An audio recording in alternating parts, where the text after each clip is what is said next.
டேய் children's day நல்லா celebrate பண்ணியிருக்க போல. ஆமாம். இல்லை ஏன்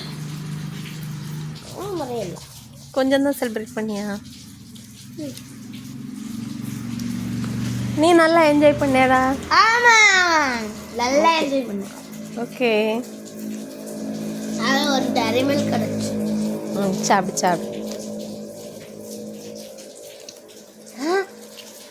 நல்லா முட்டாய் 2. நல்லா இருக்கு ஸ்வீட்டு. இது உங்கள் கிளாஸ் மிஸ் தந்ததா? இது மாமி தந்தது. இது மாமி தந்தது. இது இது யார் மக்களா? உங்கள் கிளாஸ் மிஸ்ஸா? இது ஆண்டி. ஓ வேணாண்டியா? ஓகே. நெஹ்ருஜி. அடுத்தது இது ஸ்டாண்ட் ஷேகி. ஆமாம், எனக்கு ப்ரைஸ். சரி நல்லா படிங்க. ஓகே.